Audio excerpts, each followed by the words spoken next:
Midnight at the Spaghetti Factory, I want to introduce somebody who near and dear to me, a classmate from SCAD, a fellow sequential artist, as well as like our last guest, Matt Walters. But I have a lot of admiration for Joe Bevill for a lot of different reasons. One of the reasons being I personally blame you for being responsible for getting me to make or put Trailer Park Warlock on Webtoon, Oh yeah. which has turned into kind of a career for me.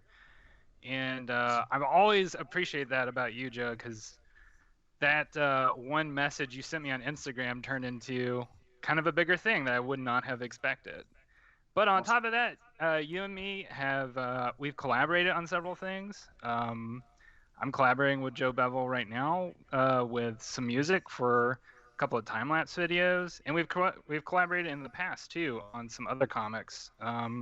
Which I don't know if we want to get too much into that because it's very, I don't know how well some of that content would do in our current day and age, but Yeah. some amazing stuff nonetheless. But Joe Bevel is somebody who has done a lot of different things. I would say you're kind of not necessarily a jack of all trades, but like you've done stuff in 2D design, like freelance, graphic design, comics.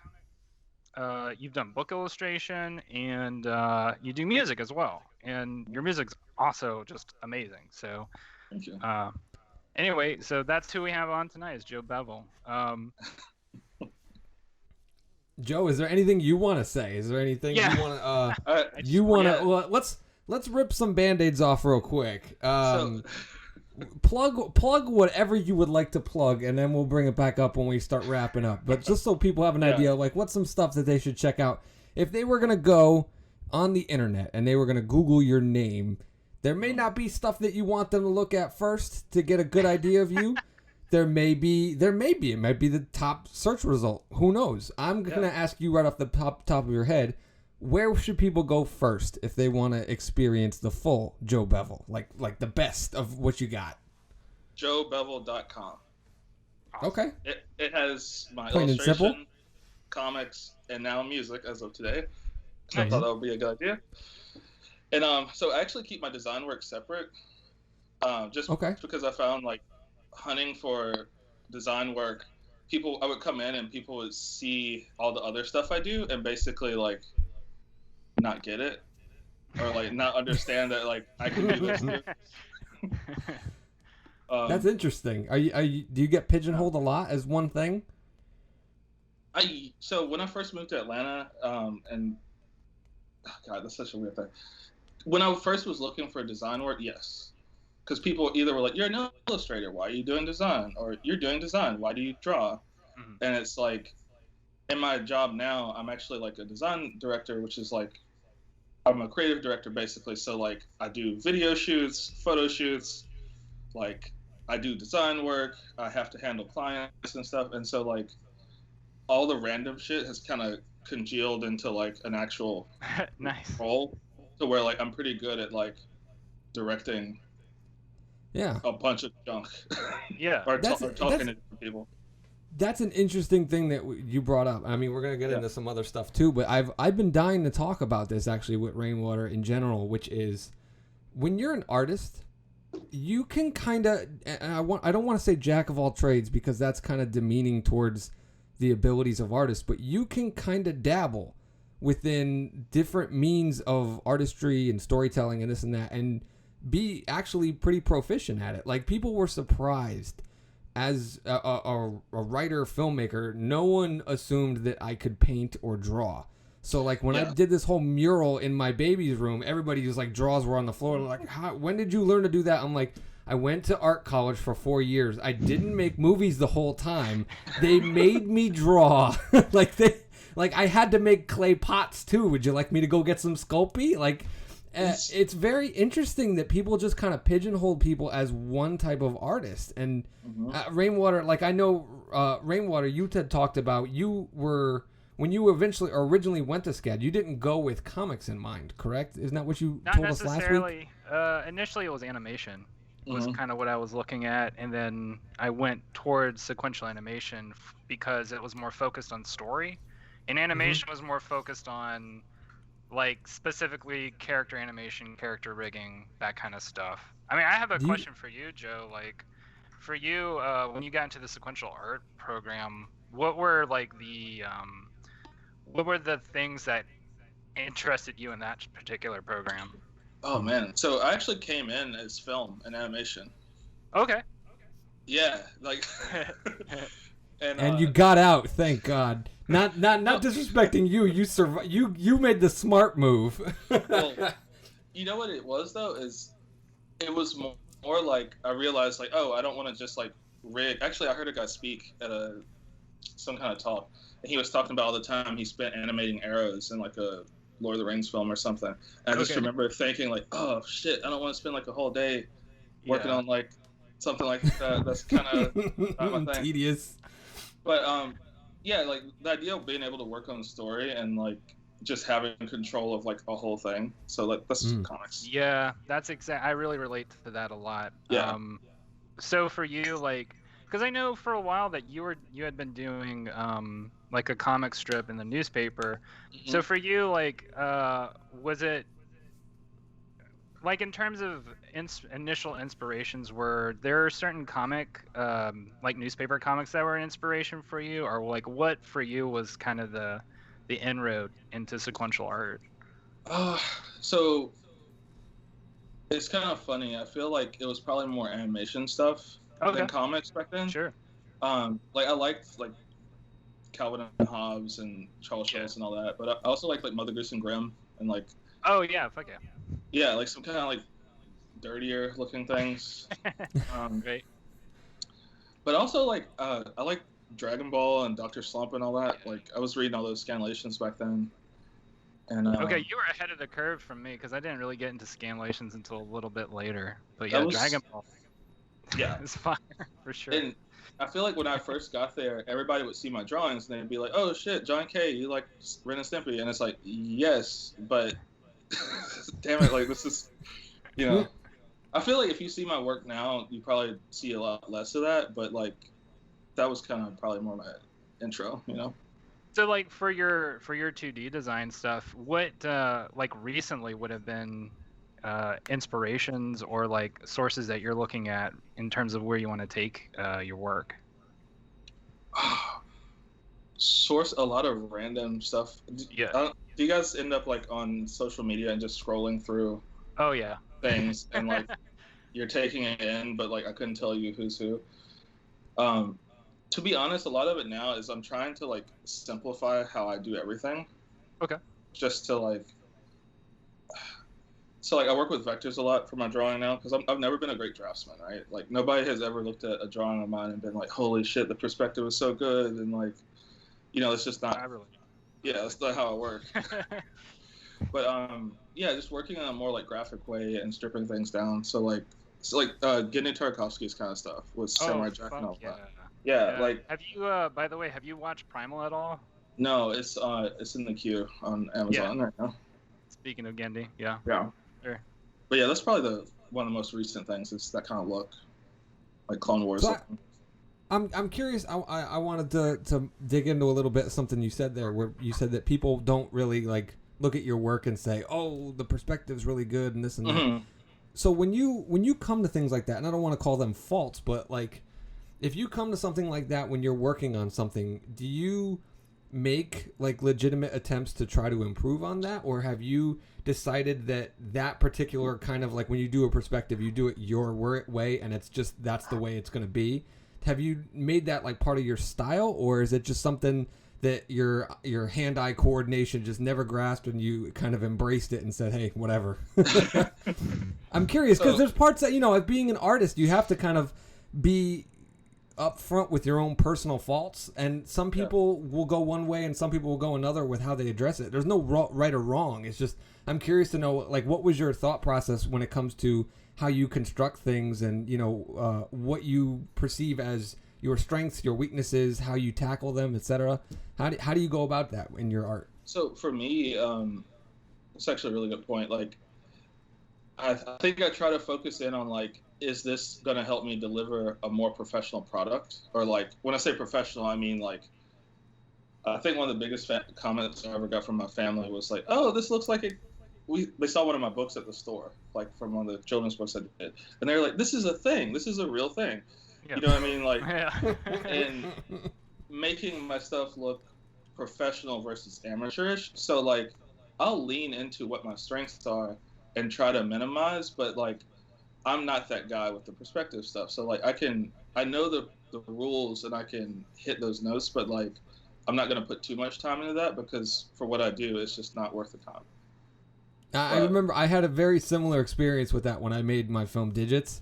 I remember I'm not the world's greatest cinematographer, and the film didn't really call for that. It was like a mockumentary style thing. And I had a camera and this and that, and it shot 16:9 perspective. And I remember when I was editing, I threw the matte box bars over it for 2:35 ratio. And I remember that when I made the movie and I showed it, my little sister was like in awe. She's like, "You made an actual movie. I didn't think you were making an actual movie." And it was just because I put bars on the top and bottom of the screen. It's crazy how sometimes little things like that will really take a step further in selling you as an artist to, I don't want to say family or doubters, but you know, like they're almost as hard of critics on artists as artists are themselves. Oh, if that makes absolutely. any sense.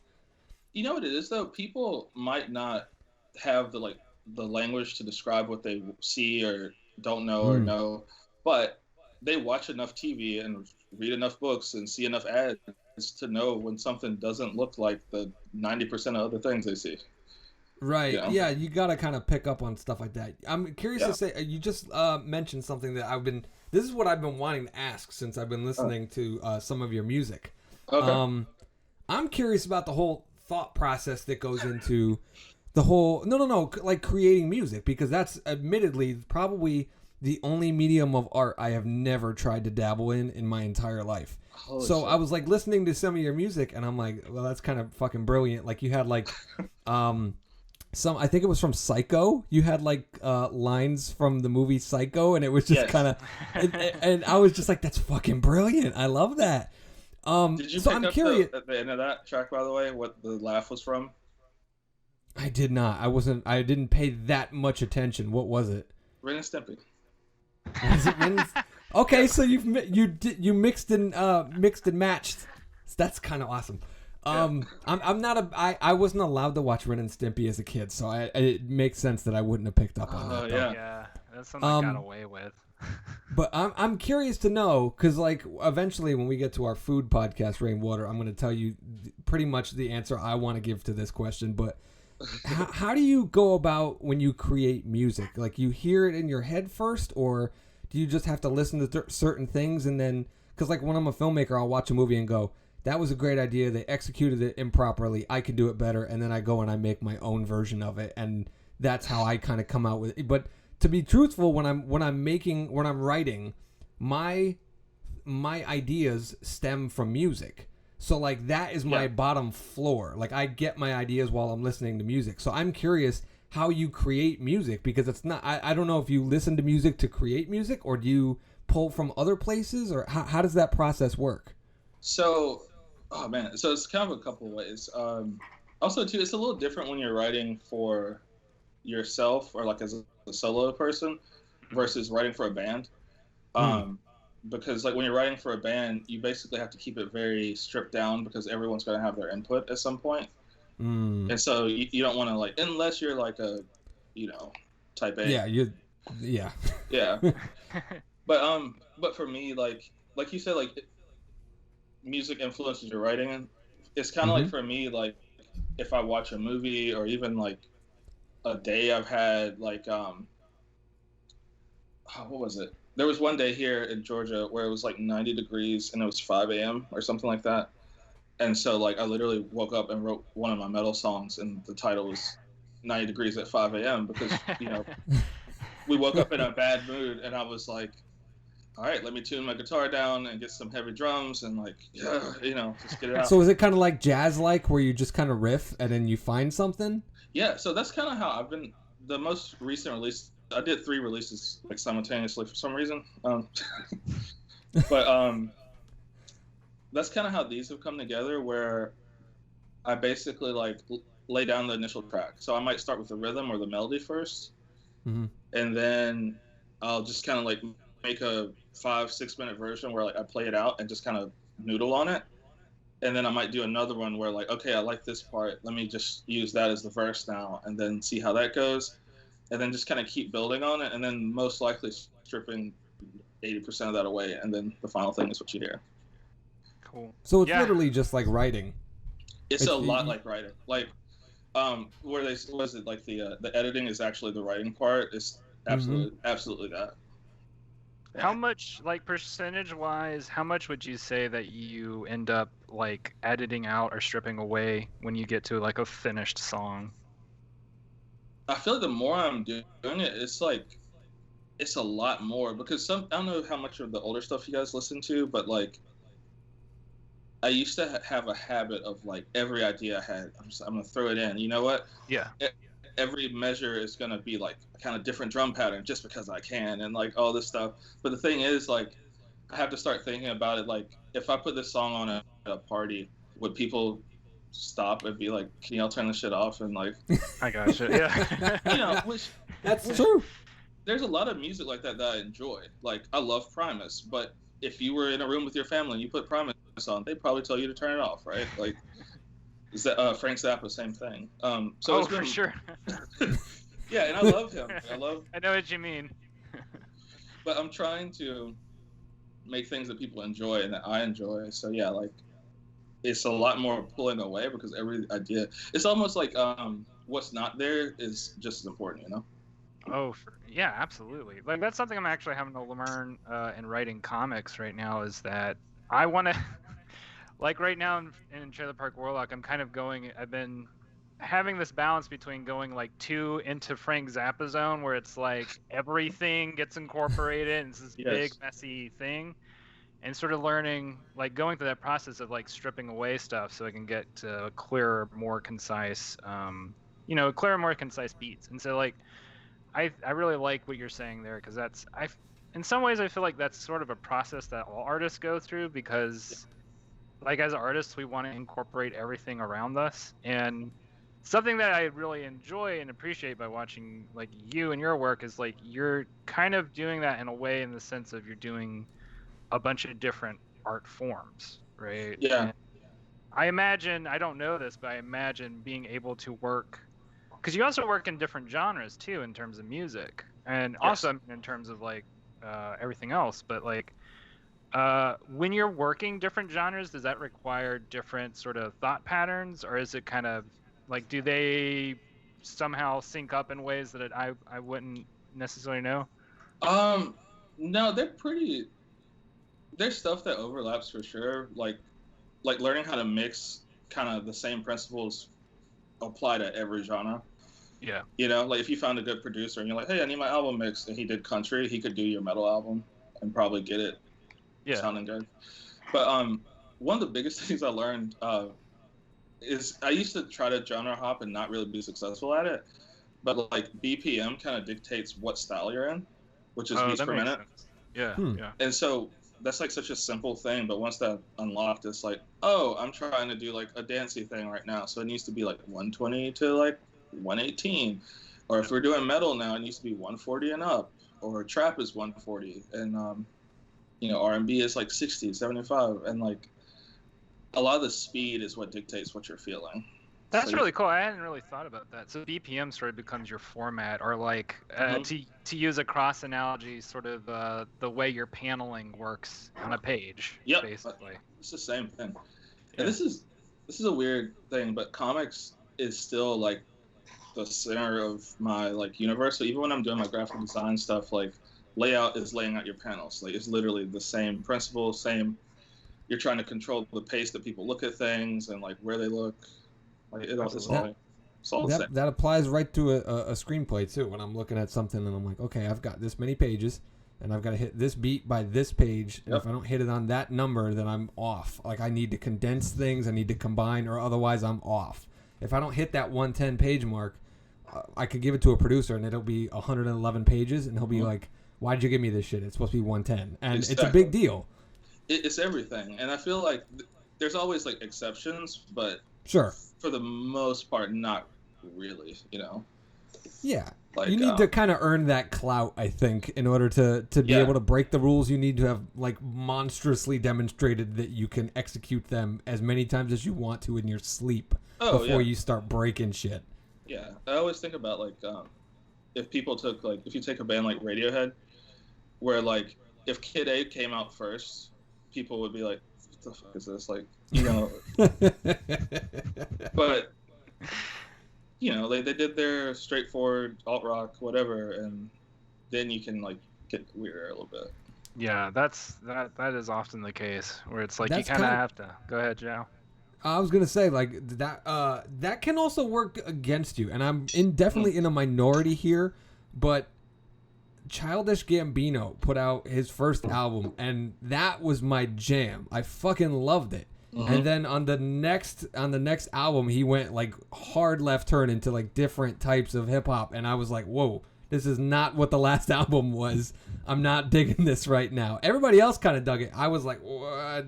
Like my expectations had been set, so that's why I think I didn't like it. But yeah, no, it's the exact analogy that you had made. For me, it went in reverse because it was like, oh, yeah, he's a weird thing though, man. Like he's also like, you ever see some people that are kind of like hitting all these different things? Like he's somebody that just infuriates me because it's like, God damn it, you just stand up now.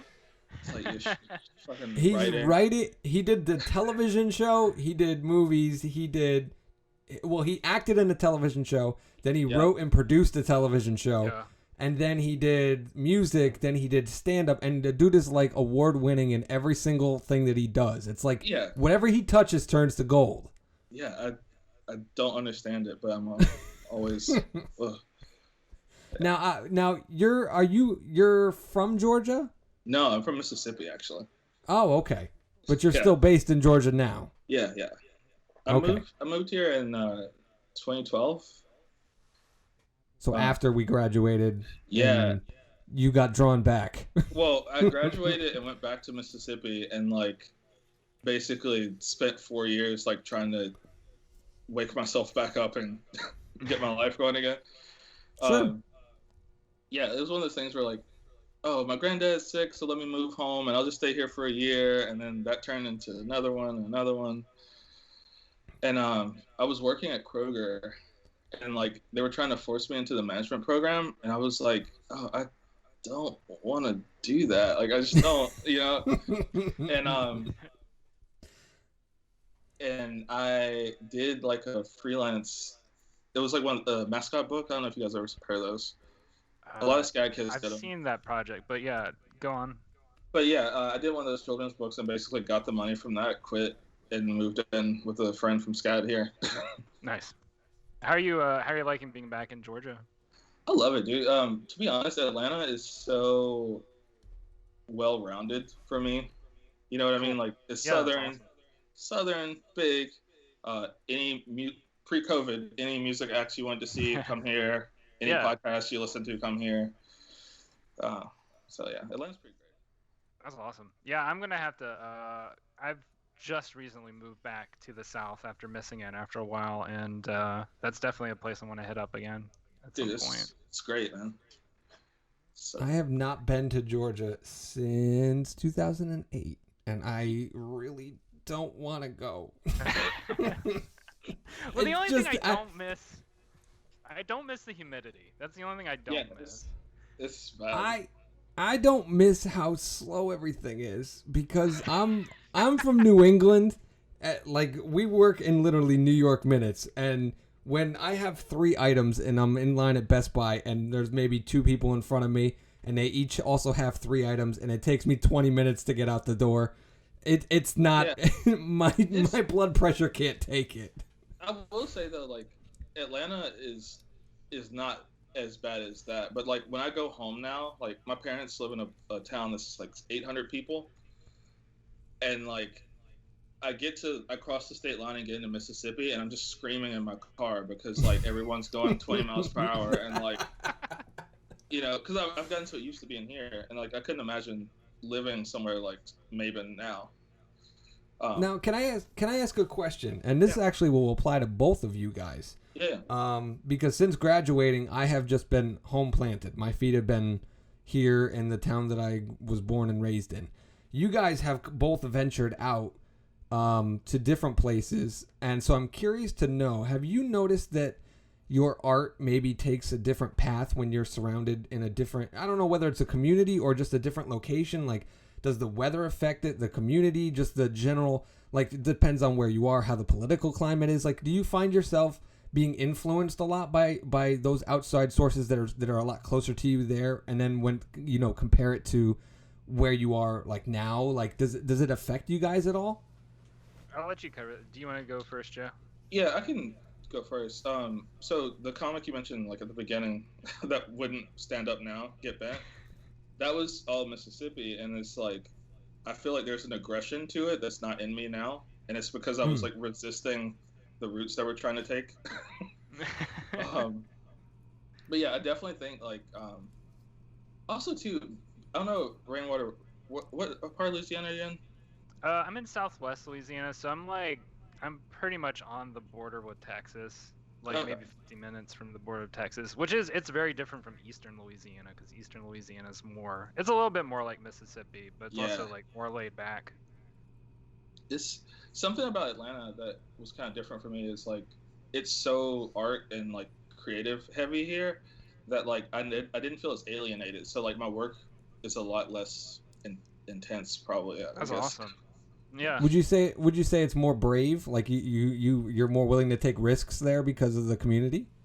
Yeah. Well, when I was in Mississippi, I remember, I'm doing freelance at night and working my day job at Kroger, and someone that I worked with literally was following me around, saying like making fun of me for getting paid to draw because they didn't believe I was. And like here it's like, oh, my roommate works on a TV show, and like this other guy, and I was That makes such a big difference to like to mental health in a lot of ways. Like being around people who are doing the same thing that either you want to do or are doing, like you don't feel like you're a freak. Yeah, or like we can all like bitch about Adobe after work. And it's... That was one thing about Portland that I kind of missed. Like I don't have that here in Louisiana, but my mental health is better in Louisiana for different reasons. But I definitely like, just to answer your question, Joe, like because I had a lot of mental health issues when I was living in Portland. So like I kind of had my like, like Picasso had a blue period. Like I had a period where like I had a lot of funny animal watercolors, but all the animals are sad. Like they're like all like distraught and grumpy and sad. And I've kind of given away a lot of those paintings because I don't want them to hang around anymore. But sure. I remember those. I remember you post. Yeah, you probably saw me post them for a while. But yeah, that was definitely an aspect of what was going on in my life at the time, and how I was kind of channeling a lot of that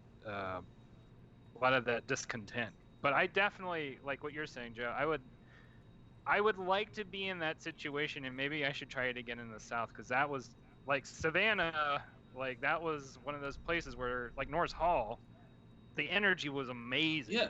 Well, the Andrew, when you guys were talking to Matt, you mentioned community is like something you were missing, and I feel like leaving Mississippi to come here is something that helped me find that, and mental health wise, and even like professionally too, because it's like, some of the freelance I got when I first moved here was like, my roommate was like, hey, I'm busy, can you do this? And I'm like, yeah.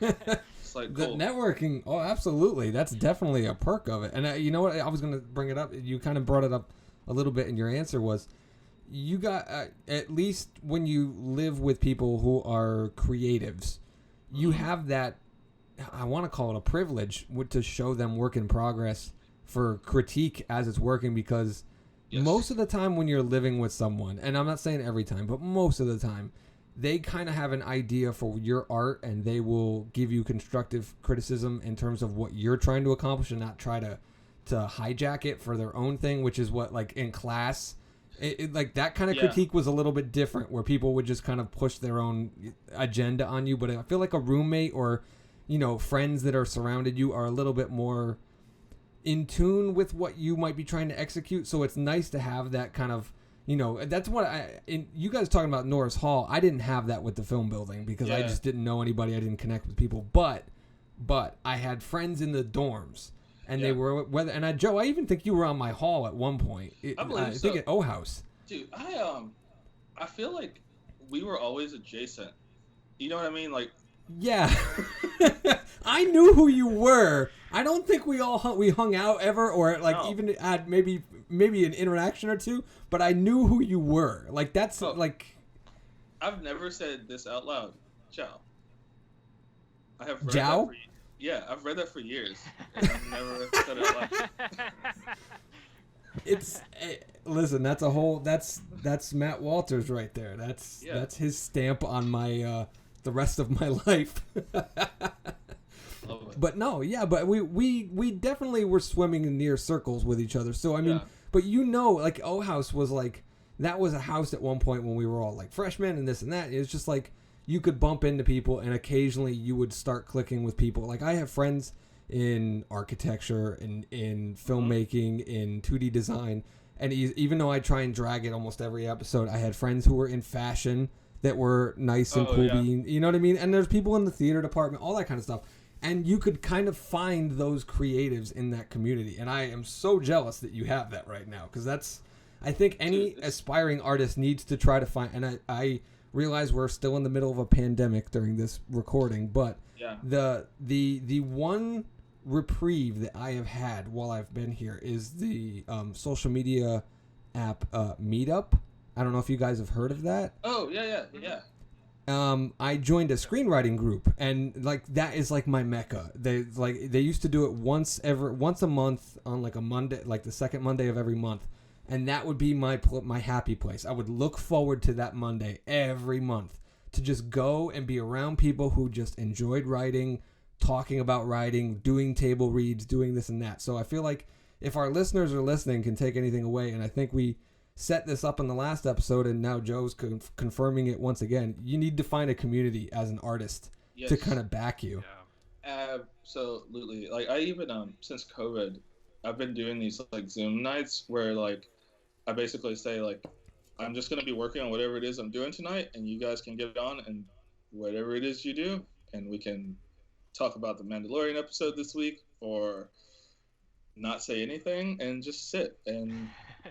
You guys literally do that? Like you just sit in silence and just like draw or do whatever it is you're doing, and you're just on camera, so it's almost like you're accountable to each other?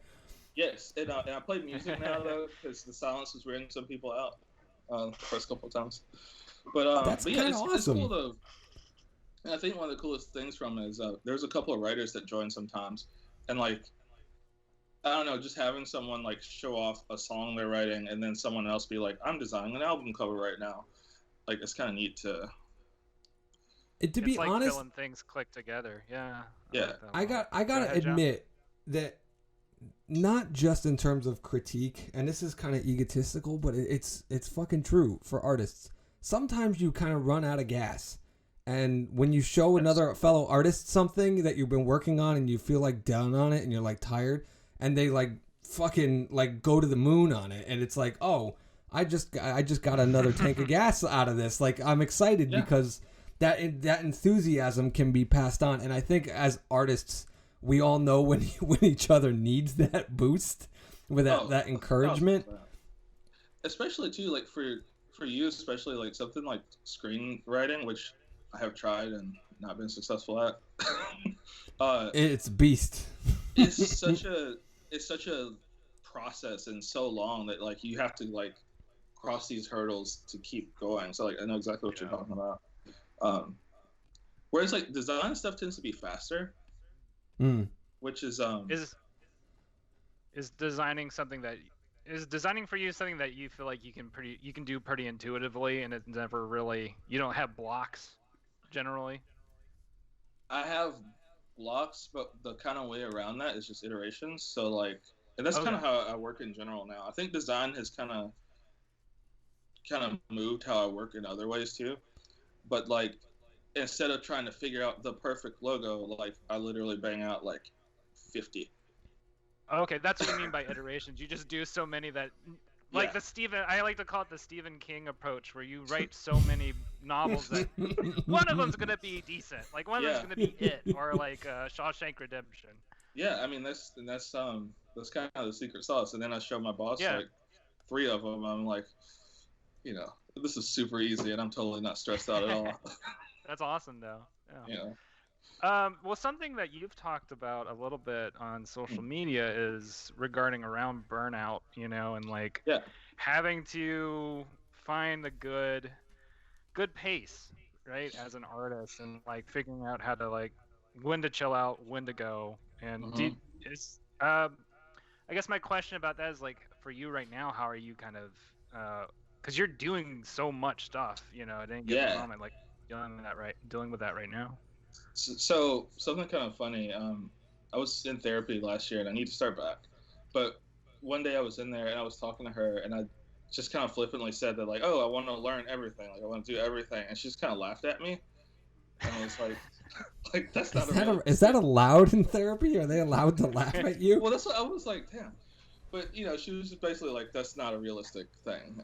But like these last few months, I've been pushing myself kind of like a lot, and I ended up the last few weeks kind of getting sick a little bit, and I had to go to the hospital the other day. And wow.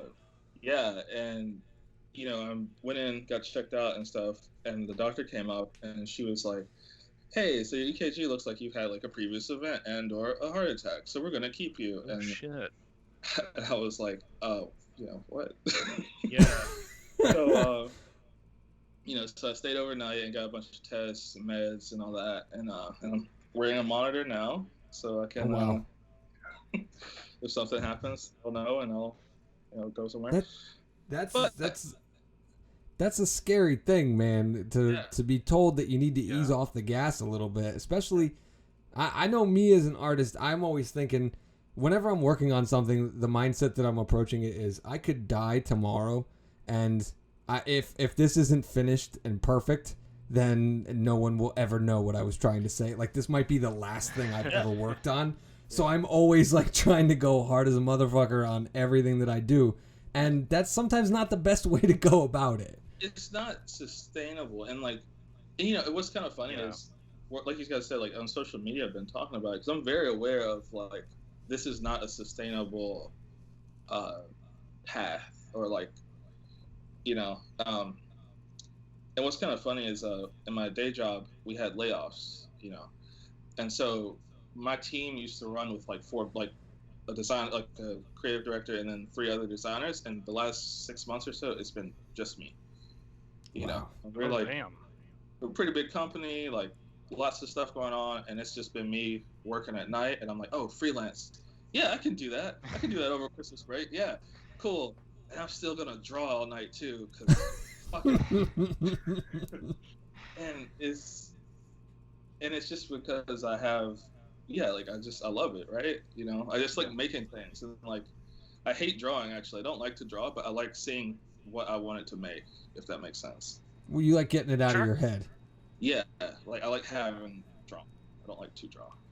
And that goes back to what you said about it being not an immediate return, but it's a faster return in terms of like art product. That's kind of how I crudely I'm going to put it, how I shoot my wad, because like you talked about, the beast of writing a screenplay is years. It's literally years. Yeah. And to make a movie is even longer than that. So like my art therapy comes out of food.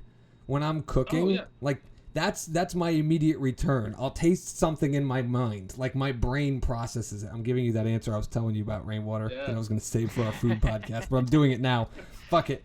I taste it in my head. And it's like weird, and it's like no one understands what I'm talking about, but it's a very art thing where it's like almost like a movie or music, I guess, could be the same.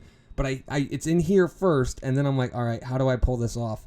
And then I'm like, okay, I got to get the mint and then the cumin, and then I get a little bit of salt and some red pepper flakes, and like, you know what I mean? Like, and I start creating, and then I taste the steak, and I'm like, that's pretty close to what I was trying to do, and that's my artistic return that happens, and it's almost necessary. There is that need for that to have that tangible product as soon as possible to kind of reassure you that you can do it. You know what I mean? Like there's long-term goals and then there's short-term goals, and you kind of balance them. you have to have those check-in points of like wins just to keep you going. And I think that's like you got your second or third podcast about when to quit. This is the second one that went for 4 hours. Yeah, I listened to the whole thing because no, I'm sorry. No, Rainwater, as you know, how long have I been talking about cotton in private and or publicly? Or whatever? Sure. Yeah, for a long time. I mean, it's your baby, and you've been getting it to where you want it to be. But yeah, but it's like it's this huge stupid thing that it's like I should have. Yeah, you need those like smaller check-in points, and I think like something that's been working better for me with the music is that like instead of just like noodling on one song for 6 months, I've been able to kind of put out projects as a package and then move on to the next thing. And I feel better. I feel like it's more beneficial to learn. Yeah. And it's I mean, how did it feel when you released those albums kind of all together, like at that time? Was it relief or was it like, now what? Oh no, I was like, so I had enough left over to I could have released like another 2 probably. Oh, awesome. Yeah. Nice. But so what that's from is when I first came to Atlanta, I met this guy, Todd McQueen, and he was kind of like my music partner for years here, right? And we played in bands and we were playing in shows, and we actually ended up like making money playing in shows and stuff. But it was like I have all this stuff in my head and I'm playing like covers and doing whatever, and it was so much stuff to just make other people happy. And so it was fun, but it's like I just kind of had this backlog of just stuff in my head. Gotcha. Yeah. And so like with Bevs, is that all like, do you record all that on your own? Yeah, it's all me. That's awesome. This this stupid thing. All the guitars go through this guy. Okay. And then there's like a little MIDI keyboard, and then guitar and bass. Oh wow! So Okay. I was of the impression that you had like, I don't know the musicology, so forgive me if I'm using crude words here, but like I thought you were using like samples or like sound effects, and then just arranging them. But you're actually you're playing a guitar and stuff too, though, right? Yeah. So like, on Maven, like the rock one, that's the drums are digital, but everything else is guitar and bass. And but yeah, some have samples, some don't. What I'm trying to get to a point where, kind of like a Daft Punk or something, where like you shouldn't know when it's what. You know, like you should just hear it as a song. Because like there's times where you want people to pick up the loop, you know, because it's like, oh yeah. I know that old song. There was when I was listening to your stuff, I was like, okay, this is very good because I'm not detecting MIDI here, and like a lot of amateur like music stuff is just all MIDI, and it's like, oh, you didn't really create any of this, you just kind of rearranged it, if that makes sense. And like for some reason that cheapens the experience for me of listening to independent like music artists and stuff. Is like, it's like, oh, there's no quality here, there's no craftsmanship or any artistry, or they're just kind of. And there's not to say that you can't assemble something out of pre-made pieces that's fucking awesome, but there's something that to be said about things that are created organically, if that means anything, like by the artist. So kind of like earlier when I was saying, like there's like things that you do have to dig into just to hit that professionalism, and making sounds your own is one of those things. So where like you know, everybody has access to the same sound libraries and all that stuff, but you can take the basic like synth or whatever and make it your own, and like add warmth to it and like put some effects on it or like change the pitch of stuff, and then it becomes yours, right? But once you do it more, like you said, like those MIDI sounds, like I can hear stock sounds in like songs on the radio, and it's annoying. It's annoying. Oh my god.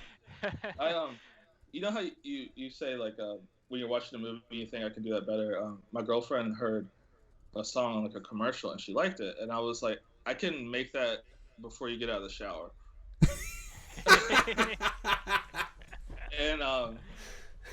And I did it, and then like at the end I put like my kind of stuff on the end of it just to be like a dickhead about it. And she's like, oh, this Euro shit, you know? And I'm like, I don't know, man. But,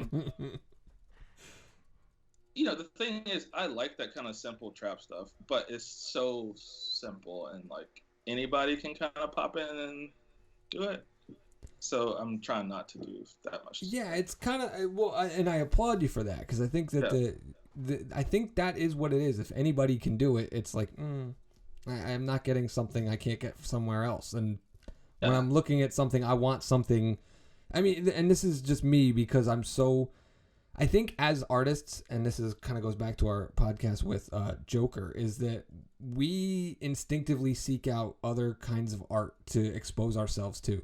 And after a while, we kind of, I'm not saying that there's a wall because there's infinite amount of art out there to expose yourself to. But after a while, you kind of hit a threshold where you can't go any further. And it's like, oh, this is all the same shit.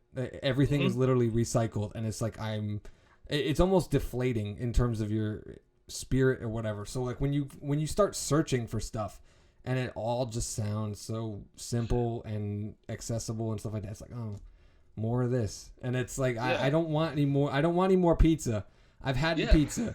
I don't like green beans, but I would kill for some green beans right now. Like that's the mindset that I go into stuff with. So I applaud you for, that's what I think the organic thing comes into is like that error that you know what I mean? Like that's the thing about is that your style can come from an error or your mind or whatever it is that it is. So like that's pretty cool. I'm curious to know in terms of promoting, you have a second Instagram that I stumbled upon. I think Rainwater had pointed it out to me. It's like 100 days of something. Can you talk a little bit about this? Because it was like, was it you trying to hold yourself accountable, or were you trying to just pump out stuff? What was the deal? So I found this guy on YouTube, and I don't remember his name. If you guys do links, I'll find it and send it to you. But it basically like the idea is if there's something you've been thinking about or want to do, you should be able to dedicate like 20 minutes to it a day for 100 days, right? And that's basically like how I kind of got Cotton moving in a real way. Because it had been like, I think when I first told Rainwater about it, I was like, it's gonna be 10 books. It's fucking fire and giant robots and shit. And he's like, no, stop. But it's just basically like a systematic way to approach it, and it helped me start it and actually get 10 episodes in. Yeah. And to be honest, the only reason I kind of halted was I got my current job, and my duties just kind of like took over with that, and then my dad died too, so like that. Sorry to hear that. But so yeah, 100 days started as that, and I completed the 100, and then I was like, fuck it, 365, and I'm almost there. I applaud you, and you know what? I was scrolling through it too, and it's very interesting how you tackled it because it was like I did 3 pages today, but I don't feel like showing them to you. So here's some peanuts that I ate, and you just like take a picture of like some peanut wrappers or whatever, peanut shells, and that was it. So I'm curious to know, like, do you get burnout doing it that much? Like, is there? So one of the biggest things that the guy who created it warned about was like you can put so much effort into the production of it that it can be a stressor and like a time suck. And my first like few, I was doing videos and like I think I wrote out a script to say in the beginning, and eventually it got to where I was like, yeah, here's some peanuts, I did this today. Or here's my screen, I'm not even gonna like take a screenshot with the computer, I'm just gonna take it with my phone, because it's just more about like this is what the journey looks like, and it's slow and it's not really that sexy, and like the reason a joke worked out was because there was like 8 that were shitty, so I finally got to go in. But I need to find a better outlet for it because I kind of like doing it, and I think it could be valuable to people who are new to making. For sure, because I feel like a lot of people don't really understand, and I say this speaking from personal experience of like part of the reason I got into sequential art and I really glommed onto it is because of the immediacy of results, right? Mhm. Like I was always a fast drawer as a kid, and like in my classes, I would always like kind of rush through projects and stuff, and like I really enjoyed how immediately I could get a story done, and Mhm. that was always fun. And what was my point? I think so. I think the point I was getting to is like there is a sort of there's like a weird desperation that comes from wanting to get stuff done. And so somebody who like is new to art, or at least thinking about it as a career, Mhm. they might have that feeling of like, okay, I don't really know what this involves. I'll just like make this thing happen, right? Like I'll have this painting I do in an hour and a half and post it on social media, and then I'm famous. I'm Joe Rogan famous, or whatever. Yeah. You know what I mean? And so I think it is really important to share that like it's a grind. Like It's a grind. And also, I feel like it's really easy to get caught up in the social media part where, like, I'm doing this to get the likes instead of what the goal is. Like, do you want to make the thing or do you want to get the likes? Absolutely. Because some of the biggest stuff I've worked on, I think either got no attention on. Like, I worked for my job. We worked with this company to do like a VR video game and like a booth for the Super Bowl here in Atlanta. And it was like this month-long undertaking and like all this moving pieces and like thousands of people came through it. And I feel like I posted about it or something and like literally like nobody gave a shit. But like it was successful and it was cool and that's one of the hardest things that I'm currently grappling with as an artist, which is the lack of immediacy in my returns, because yeah. Even when I finish a script and I'll send it out to people, no one wants to read a screenplay. As much as they tell me they want to read a screenplay, they don't want to read a screenplay. Yeah. It'll sit in someone's email box for 3 months and they won't read it. If I send it into a film festival, I gotta wait 6-8 months or whatever before I hear back from it. Like, there's no return to it for anything. So when I get to the point where I'm whipping up Photoshop and I'm like, oh, I'm going to design a poster for this, I shoot it onto social media as fast as I can because I'm like, oh, I need some validation here. I need someone to tell me that I'm not just spinning my wheels and wasting time on this project. And more often than not, I will post it, it'll get some likes and this and that, and then I'll be looking at it and I'm like, damn, if I hadn't posted that, I could have fixed this and I could have changed that color there. And it's like the process would have never ended, but I feel like there's a little bit worthwhile to some hesitancy. So now I've gotten accustomed to, I do it, I save it, and then I log off the computer and I walk away. Like I have to resist that urge to just post it because it's a drug. That social media thing is a drug, man. I actually took a year off. I took last year off for the most part. It's wise. Yeah, just because of the between the pandemic and just like work was starting to kind of get crazy, and I just couldn't do it. And I would catch myself getting angry about things I could give a crap about. Like, yeah. Yup. I've taken so many breaks from social media because of politics. Let's just fucking call it what it is, politics. Yeah. But not even that, man. The Bean Dad shit. Stuff like that. The what? The what? Bean Dad. Did you see that? No. I think I missed out on this. Okay, so there's a guy. Bean? He was the guy from The Long Winters. I was a fan of them in high school. That's literally the last time I thought about them, right? Okay. He wrote this long, jokey story on Twitter about his daughter asking for beans, and then he, instead of giving them to her, he made her like figure out how to use a can opener, and people got angry saying that it was child abuse. Now, oh my god. To me, I was like, he's obviously trying to be funny in the way he told this story, so he probably didn't actually make his daughter wait for hours to eat beans. Also, I don't give a shit. Like, who cares? But that's the kind of like politics has been a horse shit show too. But like that's like everything, man. It feels like the internet is filled with Karens. Like everyone is just ready to pop off about something stupid, and it's like I've caught myself. I'm one of those people that, admittedly, I will type out like a giant response to somebody on Twitter, and then right when I'm like 3/4 of the way through it, I'm like, it's not fucking worth it. I just delete it, and I can't finish it. Like I get exhausted just responding, let alone engaging. Dude, I do that every day. I write out a response to something like that, and then I'm like, you know what? Like, let me go do something else, or like. Because like ultimately, like there is stuff I care about. Like don't get me wrong. And like yeah, oh absolutely. We're all people. Yeah. Right, but like I don't think it's healthy and or productive to just like another thing I saw yesterday is people are upset that Cartoon Network's moving to more preschool programming. Right. Okay. That's like I loved Dexter's Lab back in the day. Yeah. It's like you're like 40, man. Do you really care? Like. Yeah.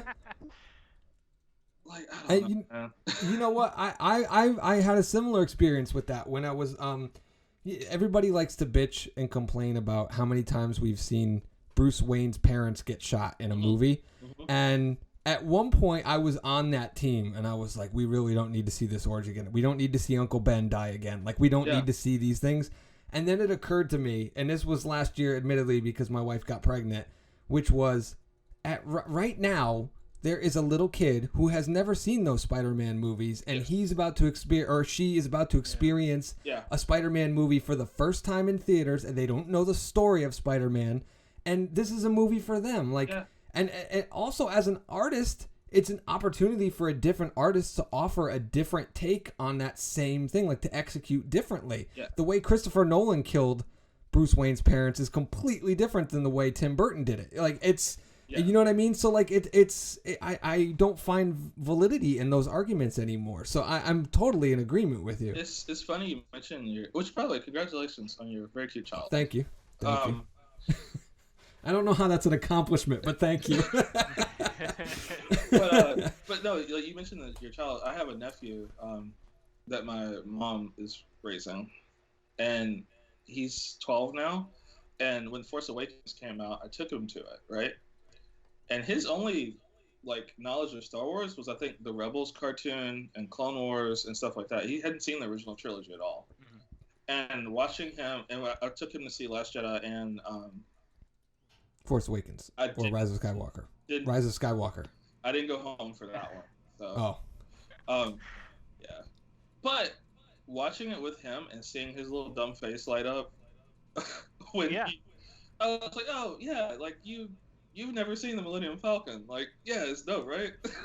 Yeah, you know what's really interesting about that too is because of the like years in which we were born, like that's an experience we never really had, was like seeing the original trilogy as kids that they get to have. Like you're like kids your nephew's age get to have. Cuz like that like you're describing, that is a priceless experience. That's awesome. It's one of those things that like, I never knew I cared to see that, but it did make me kind of like step back and be like, oh yeah, like he likes this version of the Ninja Turtles, like he likes these Power Rangers, he likes, because this is his era right now, you know. While we're on this topic, and we're kind of getting down to the wire on our hour, but I do want to kind of wrap this together with everything that we've been talking about, which we were talking about burnout and pumping stuff out and validity and, you know, getting validation and this and that. This is the message that I want to send out to some artists that may or may not be listening to this episode. If you're not getting that instant validity, if you're getting ignored with your art on social media, keep fucking going. Yeah. And this is the real thing, because in the age of the internet, people who one day they'll find one of your works that hits, like how Joe was talking about it, this one thing hit or whatever like that. And if it hits well enough, they're going to look you up and they're going to look at your other work. And then who knows what could happen with your work then. Like for all I know, I could end up making a Star Wars movie one day and someone's going to go back in time and find digits. And suddenly it's this massive cult hit. And it's like, if you don't keep making your art now, and like it goes to what Joe was talking about. It's like, am I doing this for the likes or am I doing this for the art or you know, for it? If you're doing it for the art's got to be there for people to find. You know what I'm saying?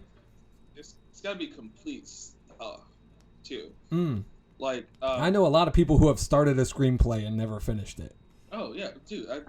Well, I'm not calling you out. I know you admitted to that earlier, but no, but like I said, I know a lot of people who have done that. Yeah, it's but it's like if you don't finish something that's just okay, it's still better than like a masterpiece that's just not done.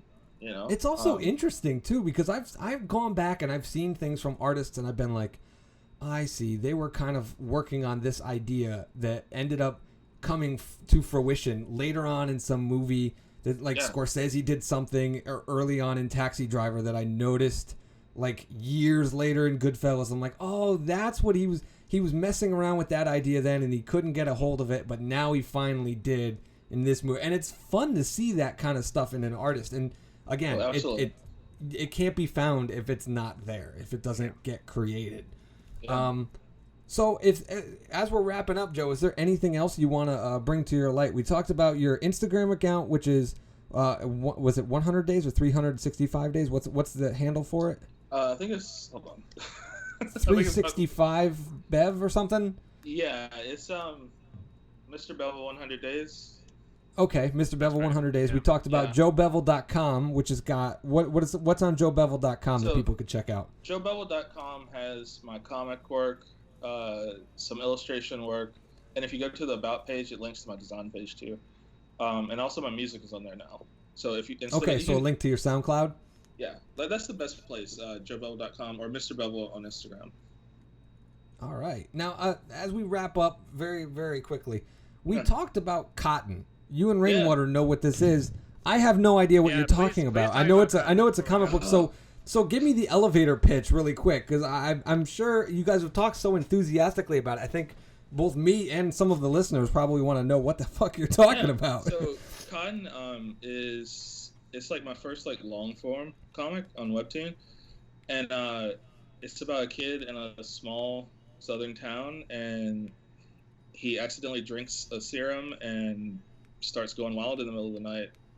And he starts going what? Wild. Like just partying and beating people up and just a lot of silly shit.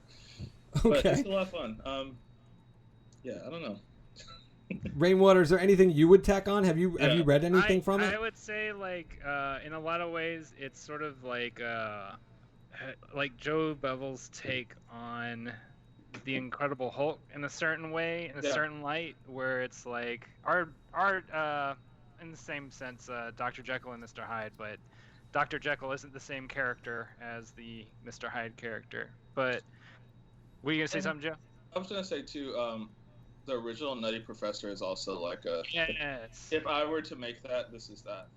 Yeah, there's a lot of influence from anime. I feel like a lot of influence from like.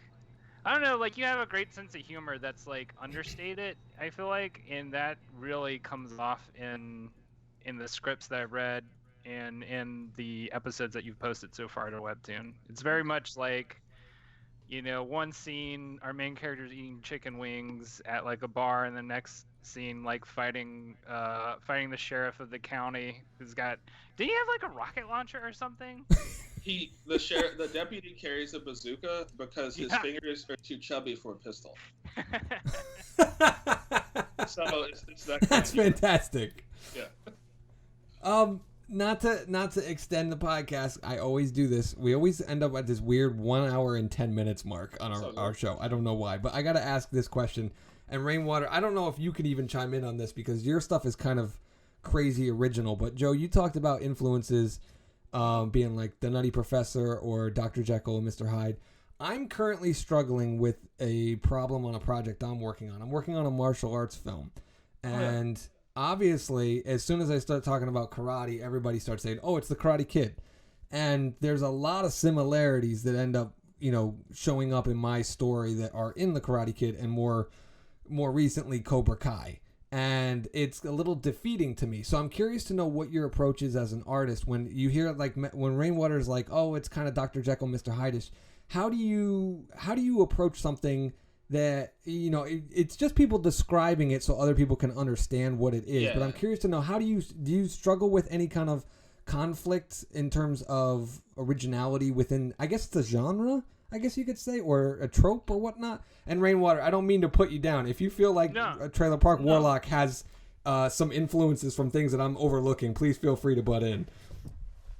To me, I don't feel offended by that at all. I feel like if anything, tropes come with like expectations, and like they're around for a reason, right? Like people like the duality of man stories. Like that's another way you could say it too, where it's like sure. And I mean, shit, that could be Dracula, that could be all kind of different stories. Superheroes, yeah. And just like you would say Hulk and Jekyll and Hyde are the same thing, but those, like, how many different incarnations have we seen of the Hulk? Comedic, horror. Like, my favorite Hulk run is actually like a horror-based thing, right? So for me, I think, so I don't know. I think I actually read an excerpt of your horror script. Probably. Well, I think I sent out parts of it for Haunted. You're talking about. Yeah. But like, I remember Digits being funny, and like, I feel like whatever, all of your influences are what's gonna like separate it from Cobra Kai, right? Like, which I haven't seen, so I don't know what it's like, but. I would say Cobra Kai is kind of like this weird hybrid of like a Hallmark movie, the original Karate Kid movie, and occasionally will dapple into like 80s Steven Seagal, Van Damme movies where they're just dropping cuss words and people are getting like kicked over balconies and they break their back. It's a weird like tonal like salad, a mixed, but no, like my influences for the martial arts script that I'm working on now are not Karate Kid. It's more so Shawshank Redemption, Good Will Hunting. Like that's like a completely different influence. And that's where like from a marketing point, like you could get that across with like the tone of like any like posters for it or trailers and stuff, you know, like oh shit. And even so, sorry, I just drew a blank. That's okay. Rainwater, did you have anything you wanted to throw out there? Because I feel like I put you in a box. Going with what you were saying, I mean, with Trailer Park Warlock, there are actually, like, plenty of people will read it and kind of draw comparisons with... There's this book series called The Dresden Files, which is about, like, this kind of down-and-out warlock or wizard or whatever, but he lives in the city. And, like, his thing is he's got, like, he uses, like, a hockey stick as a wand. So it has sort of elements of, like, you know, really like this mix of mundane stuff and magic, and that was definitely like something that was inspirational for me. And I'm saying all this because I like to. I mean, I think the same reason like people will often go in and use like popular fiction analogies to try and give a description is because it's a way to draw somebody's imagination so that they can start to imagine the mutation or the iteration that the other work takes on. So like when talking about Cotton, it's like using the Dr. Jekyll and Mr. Hyde analogy doesn't really do it justice when you actually see it because it's a whole other thing. You're just kind of setting the floor on the expectation level. Yeah, okay. I think something I think about too is, and actually Rainwater, back when we were like insequential, I never felt like the kind of thing I wanted to make was out yet. But now I do think there's artists who do what I like, Scotty Young or Kyle Starks, just like these wild, comedic, a little violent stories. Like I like that, but those weren't around as much back then. But I feel like if you think about like if you're on Netflix, where would your movie sit, and would it be on the same category as Cobra Kai? It's like probably not actually, right? No, probably no. It definitely wouldn't. Yeah, I think it would be one of those. If you liked Cobra Kai, you might like this. 94% chance of approval. That's not a bad thing because from just a marketing standpoint, like it just means that like, oh, this can make money too. Yeah, you know? That's right. Yeah. I think I've been trying to convince myself that it's like if I go to Olive Garden and I have spaghetti and meatballs and I like, again with the food analogies, I'm sorry guys, but like if I go to Olive Garden and I have spaghetti and meatballs, it's like, oh, if I go to some fancy restaurant and they've got chicken parm, am I not gonna want it because I've had spaghetti and meatballs at Olive Garden? It's like, oh no, they're gonna be different sauce and maybe they make fresh pasta and the chicken and like that's the way I'm trying to convince myself to look at it. Yeah. But it's just so hard because like when I was so close to getting Haunted made, there were about 4 or 5 haunt-based movies coming out. It's almost like a subgenre now in horror. Like the Halloween haunt gone wrong, and it was so deflating at the time. But now I'm reading books about pitching investors and doing all that kind of stuff, and it's like, oh no, find those movies and look at what their return on investment was, and you can put that in your book so your investors can have a better idea of what they're going to be expecting for a return, and you have an idea of where your budget should fall. Like it actually is a kind of a way for me to build on the mistakes. Where, like I talked before, like I see a movie, I'm like, I could do that better. It doesn't just apply to creative; it applies to the business aspect of it as well. 100%. You can, like you say, like not even mistakes, but just like missed opportunities. Like that's 100% the way I look at it. Because I'm looking at these things, I'm like, you guys are like the whole concept of Haunted was always, is this really happening? Are these people getting killed? And all of the haunt movies that do it, it's like 30 seconds in after the first person gets killed, no, they're dead.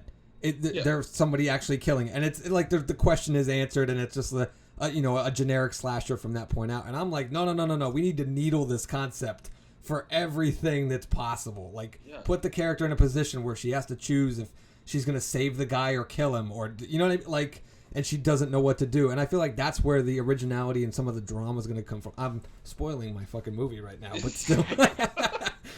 So, I have a question for you. I'm sorry to keep going. No, go for it. Do you have any interest in TV at all? Yes and no. I was hired a couple months ago. I've been working with an Oscar-winning producer on a television show that he's developing. He's actually shot the first episode. I helped work on the pilot. Nice. And then he shot 2 or 3 more episodes, and I did PA work 1 or 2 days on it. No, I've been starting to research television stuff a little bit more. Why do you ask that? Because I feel like years ago I was always like, oh, I'm a movie guy. Like, I love going to the movies and watching them. But over the last few years, I've found I enjoy and I'm surprised by shows more than movies now. And I don't know if that's like shows got better or movies got, you know what I mean? Like, I don't know why there's a difference in the storytelling type. Yeah. You always, when you're telling a story, I mean, you guys know this, but you always need a strong character that people want to see more of. Yes. And then you also need an engaging story that people want to see more of. Right. To me, if when you're doing a television show, it's more about the world. Because you can explore more of the areas of it. So, like, even though they're technically movies, like the Marvel Cinematic Universe, it's almost like a long-form television show to me, because really what they're doing is mining all of the things in that world, and then they started having to merge all those worlds together. But for a movie, it's supposed to be just compartmentalized. These characters in this situation at this point in time, and that's what happens. And that's like, it's supposed to make a singular point, whereas a TV show could mine so many different themes and possibilities and concepts from one overarching atmosphere, I guess you could say. That's a really good way of putting that. I've just been thinking about that a lot. Like, like there's definitely like, I have an idea in my head about a time travel show. And I don't mind putting this out there, because if someone else makes it, then I don't have to go through the headache. Because writing for time travel is really hard. But like and someone pointed out to me it's already been done, I guess, in one of the Bill and Ted's movies. But I had the idea that like a character, he invents time travel in the future, and he goes back in time and he gives himself a notebook in the past. And the show is based around the past self, and the past guy just gets into these situations and he writes into the notebook the day, the time, and the location that he needs an object. And then it's suddenly like in the trash can next to him that he needed it. Like his future self went back and put it there. And it starts like unraveling like a butterfly effect of if you do this, then this happens. And if you do this, then that happens. And if this happens, And it was going to be this just ongoing thing where I could mine all of the problems of time travel. And when I originally formatted it or was formulating it, I was like, oh, this is great. Because when a season is done, I can look at all the comments on like YouTube or this or that. And I'll be like, they'll be like, this is a plot hole. And I'll be like, good, that's our season. Now we have to fill in this plot hole. And I could just keep it going. That's actually really good. It is really good, but I don't want to do that work. But anyway, yeah. We're coming up on 1:15. Joe, it has been a pleasure having you on board, sir. Yeah, it was a lot of fun, man. We'll definitely have you back if you'd like to come back. That is. Yeah, I would love to. Yeah. One more time, joebevill.com. How do you spell your last name for our listeners? Bevill. There you go. Yeah. Check it out. Give him a shout. You can check him out on Instagram as well. He's got a SoundCloud. I was checking out some music. It's a really broad range of music. It's all awesome. And it is all awesome because I went into this thinking it's going to be one thing, and every time it moved to the next song, I was like, okay, that's different. And I had to check a couple times to make sure that I hadn't hit my mouse by accident and clicked on like a suggestion because I was like, wow, that's complete departure from what I was just listening to. Anyway, we're wrapping up here. Anything you guys want to add as our last time unfolds? Go for it. I'm good. Have a good evening, y'all, or day, or whatever. Yeah. Whenever you're listening to this. All right. Yeah. Take care, y'all. All right, everybody.